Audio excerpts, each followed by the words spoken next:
ముఖ్య ప్రముఖులు print and electronic media మిత్రులు అందరికీ మనస్ఫూర్తిగా హృదయపూర్వక నమస్కారం. రాష్ట్ర ప్రభుత్వం మీ దీవెనలతో ఇందిరమ్మ రాజ్యం వచ్చిన తర్వాత గౌరవ ముఖ్యమంత్రి రేవంత్ రెడ్డి గారి నాయకత్వంలోని మన ప్రభుత్వం ప్రజలు నచ్చే మెచ్చే పరిపాలన ఇవ్వాలని, ప్రజలు ఏది కోరుకుంటే ఆ రకమైన పరిపాలన ఇవ్వాలే తప్ప ప్రభుత్వం ఏదో అనుకున్న దాన్ని ప్రజల మీద రుద్దొద్దని, ఏ ధరణితో సామాన్య ప్రజలు రాష్ట్ర వ్యాప్తంగా సుమారు 5.5-6 సంవత్సరాలు ఆనాడు ఇబ్బంది పడ్డారో ఆ రైతన్నలకి, ఆ భూములున్న ఆసాములకి పూర్తి భద్రత కల్పించే విధంగా ఒక అద్భుతమైన చట్టం దేశవ్యాప్తంగా 18 రాష్ట్రాలు తిరిగి దేశానికే ఒక మాణిక్యం లాంటి మణిమాణిక్యం లాంటి భూభారతి 2025 చట్టాన్ని ప్రజలకి పోయిన నెల 14వ తారీఖు నాడు తెలంగాణ రాష్ట్ర ప్రజలకి గౌరవ ముఖ్యమంత్రి గారు, ఉప ముఖ్యమంత్రి గారు,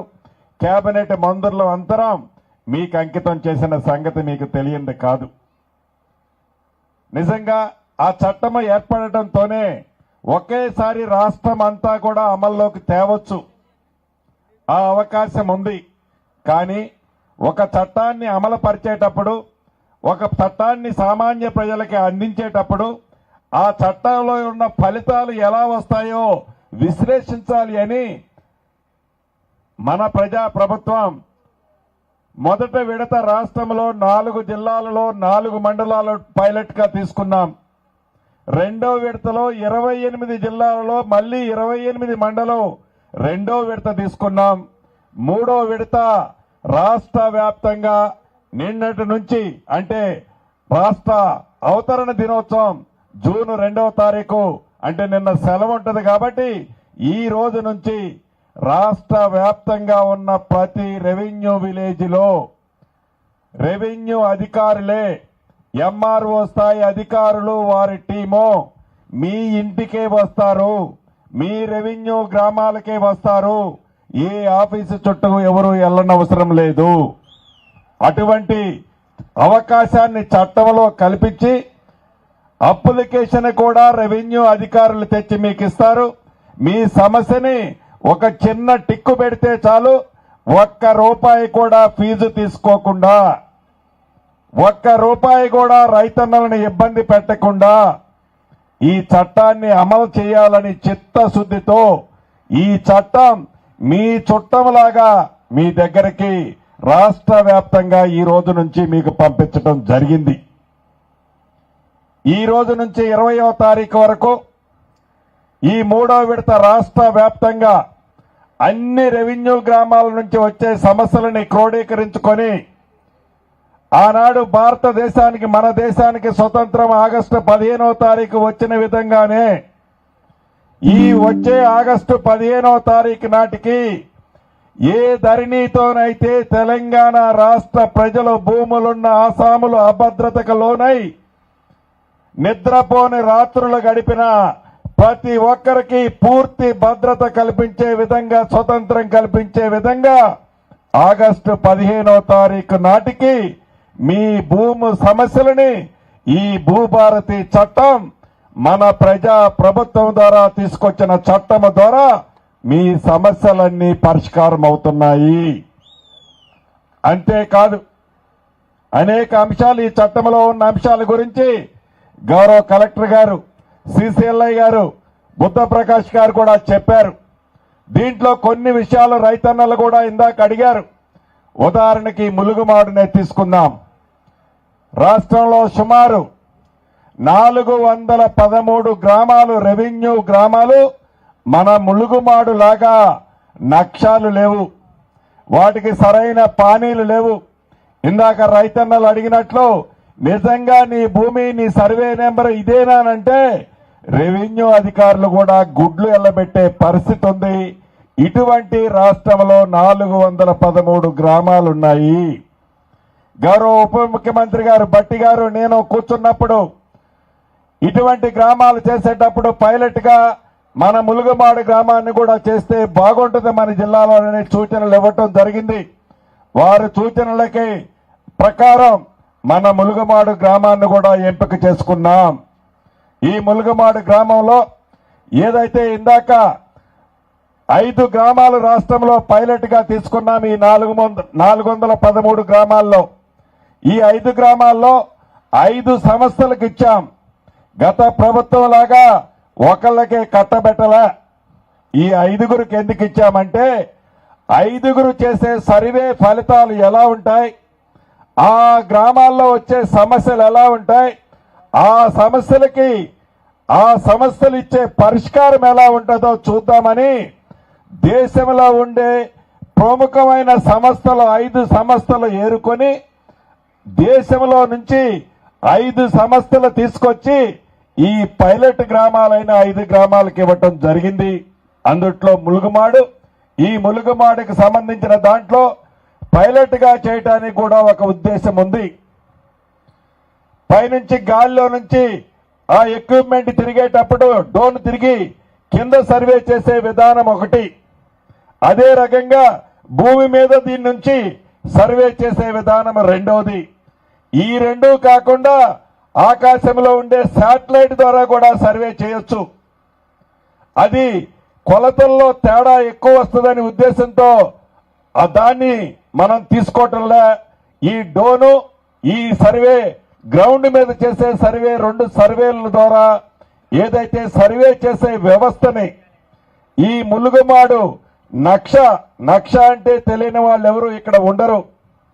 ఏదైనా డొంక కానీ ఏదైనా ఆధారం కానీ ఆ రెవెన్యూ గ్రామంలో కావాలంటే పెద్దోళ్ళు చెప్తుంటారు, అరే ఆ నక్షాలో చూడరా ఎన్ని గొలుసులుందో ఆ డొంక చెప్పుద్ది అని.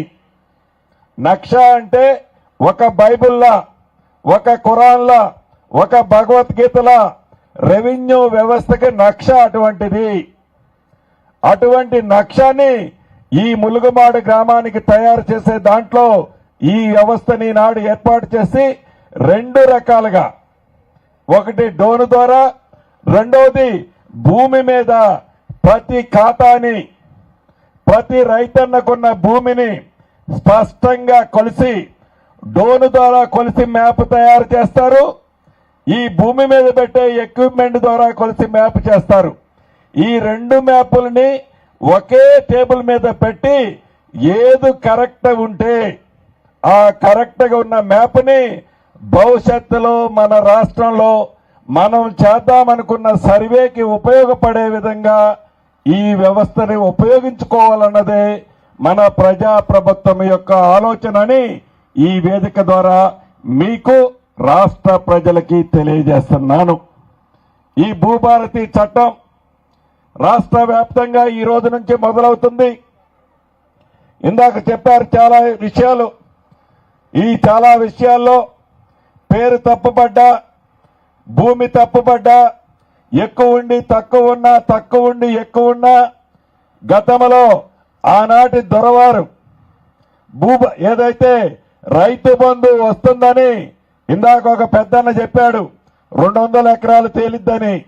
200 ఎకరాలు కాదన్నా, రాష్ట్ర వ్యాప్తంగా లక్షలాది ఎకరాలు భూమి లేకుండా ఉన్నట్టు చిత్రీకరించి ఆనాటి ప్రబుద్ధులు పాసుబుక్కులు ఇచ్చి ఆ రైతు బంధు కోసం తెలంగాణ రాష్ట్ర సర్కారుని ఆ పింక్ కలరు పొత్తులకి కట్టబెట్టారన్నది ముమ్మాటికి నిజాం. ఈ భూభారతి క్లియర్ అయిన తర్వాత అలా కట్టబెట్టిన దాంతో పాటుగా ఏదైతే అన్యాయంగా అక్రమంగా ఆనాడు శ్రీమతి ఇందిరాగాంధీ గారు, స్వర్గీయ ఇందిరాగాంధీ గారు ఈ తెలంగాణ రాష్ట్రంలో 25 లక్షల ఎకరాల ప్రభుత్వ భూములు అసైన్డ్ భూములని పేదవాళ్లకు పంచింది మన ఇందిరమ్మ ప్రభుత్వంలోనే. అటువంటి భూములని ధరణి పేరుతో అక్రమంగా రాష్ట్ర వ్యాప్తంగా లక్షలాది ఎకరాలని ఆనాటి ప్రబుద్ధులు తారుమారు చేశారు రికార్డులని. వాటిని కూడా క్షుణ్ణంగా పరిశీలించడానికి ఒక వ్యవస్థను ఏర్పాటు చేశాం. దాంతో పాటు ఈ భూభారత ద్వారా భూములున్న ఆసాములతో పాటు వారికి పూర్తి హక్కులు కల్పించే విధంగా భవిష్యత్తులో వారికి ఏ రకమైన ఇబ్బంది కలగకుండా ఉండే విధంగా రిజిస్ట్రేషన్ టైంలోనే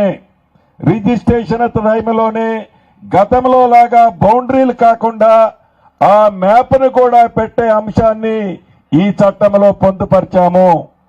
ఈ సర్వే చేసి మ్యాప్ పెడితే ఉత్తరోత్తర మీ కొడుకో మీ మనవడో మీ ముందు మనవడో ఈ ఆస్తి మీరు ఇచ్చిపోయిన దాన్ని సమస్యలకి గురి కాకుండా ఇబ్బందులకి గురి కాకుండా పూర్తిగా స్వచ్ఛమైన ఆస్తిని ఇచ్చే విధంగా ఈ చట్టంలో పొందుపరిచాము.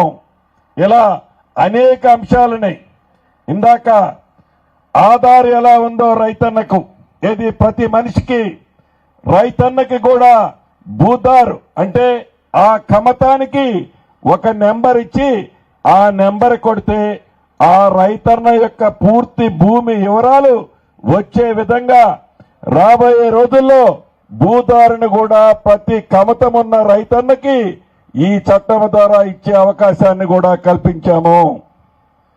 అంతేకాదు ఇందాక నవీన్ మెట్ల గారు చెప్పినట్లు సర్వేర్ల విషయంలో చాలా వెనకబడి ఉన్నాం. ప్రభుత్వం కొంతమందిని నియమిస్తుంది. ప్రైవేటు సెక్టార్లో కూడా ట్రైనింగ్ చేసిన లైసెన్స్ ఇచ్చి మొదటి విడత రాష్ట్రంలో 6,000 మంది సర్వేర్లని అన్ని మండలాల్లో అన్ని పట్టణాల్లో ఏర్పాటు చేసే అంశాన్ని కూడా శ్రీకారం చుట్టాం. రాబోయే 30-35 రోజుల్లో లైసెన్స్డ్ సర్వేర్లు కూడా ఇప్పుడు ట్రైనింగ్ లో ఉన్నారు. లైసెన్స్డ్ సర్వేర్లు కూడా మీ మండలాలకి మీ గ్రామాలకి వస్తారని కూడా తెలియజేస్తున్నాను. అదేవిధంగా విఆర్ఓ వ్యవస్థ ఆనాడు ఆ తర్వాత అర్ధరాత్రి వారు చెప్పిన పని చేయలేదని రోడ్డును పాలు చేసిన దాన్ని ప్రతి రెవెన్యూ విలేజ్ కి ఒక రెవెన్యూ అధికారిని నియమించే విధంగా కేబినెట్ గౌరవ ముఖ్యమంత్రి గారు ఉప ముఖ్యమంత్రి గారు సహచార మంత్రులు అందరూ నిర్ణయం తీసుకున్నాం. రాబోయే 3-4 రోజుల్లో మొదటి విడతగా రాష్ట్ర వ్యాప్తంగా 3,556 మందిని నియమిస్తున్నాం. రాబోయే రోజుల్లో మిగిలిన వాటిని కూడా పూర్తి చేస్తాము. దీనివల్ల ప్రభుత్వ భూములు కాపాడటంతో పాటు ప్రైవేటు భూములకు కూడా పూర్తి భద్రత కల్పించే వ్యవస్థ మీ రెవెన్యూ విలేజ్లో ఈ రెవెన్యూ అధికారి ఒక కాపలాదారుడుగా ఉంటాడని కూడా ఈ వేదిక ద్వారా రాష్ట్ర ప్రజలకు తెలియజేస్తున్నాము. ఇంతేకాదు అనేక కొత్త మార్పులు తీసుకొస్తూ రిజిస్ట్రేషన్ వ్యవస్థలో కూడా ఏదైతే గతంలో మీరు సబ్ రిజిస్ట్రార్ దగ్గరికి పోతే గంటలు నుంచోవాల్సి వచ్చేది, దీన్ని కూడా 2 విడతల్లో పైలట్ గా చూశాం. నిన్న నుంచి రాష్ట్ర వ్యాప్తంగా ఉన్న అన్ని సర్వేల సబ్ రిజిస్ట్రార్ల దగ్గర స్లాట్ బుకింగ్ సిస్టమ్ పెట్టి పారదర్శకంగా రిజిస్ట్రేషన్ వ్యవస్థలో ఒక కొత్త తరాన్ని తీసుకొచ్చాం. ఇదంతా గౌరవ ముఖ్యమంత్రి గారు స్వార్థం కోసమో కేబినెట్ స్వార్థం కోసమో మా ఆలోచనే కాదు. ప్రజలు ఏమి కోరుకుంటున్నారు, ప్రజలు కోరుకునేదాన్ని చేయాలన్నదే మన ప్రభుత్వం యొక్క ఆలోచనని మనస్ఫూర్తిగా మీకు తెలియజేస్తూ, నేను ఇక్కడికి వస్తే ఒక 150-200 మంది ఉంటారనుకుంటాను. కానీ భూమి పట్ల ఈ చట్టం పట్ల మీకున్న ఉత్కంఠను ఏదైతే గడిచిన 10 ఏళ్లలో ఇబ్బంది పట్టారో దానికి శాశ్వత పరిష్కారం దొరుకుతుంది అని నమ్మి ఇక్కడికి వచ్చారు మీరంతా. మీ నమ్మకాన్ని మన ఇందిరమ్మ ప్రభుత్వం ఎప్పుడూ వమ్ము చేయదు. రాష్ట్ర ఆర్థిక పరిస్థితి బాగలేకపోయినా గత ప్రభుత్వము చేపట్టిన అన్ని సంక్షేమ కార్యక్రమాలు ఇస్తూ ఎన్నికలకు ముందు సీఎం గారు భట్టి గారు మిగతా వాళ్ళు మేమందరం ఏమైతే సంక్షేమ కార్యక్రమాలు చెప్పామో ఒక్కొక్కటి ఇస్తూ వస్తున్నాము. పాత వాటిని ఇస్తూ కొత్త వాటిని కూడా ఇచ్చే మన ప్రభుత్వం భవిష్యత్తులో మీ దీవెనలు ఉండాలని మనస్ఫూర్తిగా కోరుకుంటూ మీ అందరి దగ్గర సెలవు తీసుకుంటున్నాను. Thank you very much.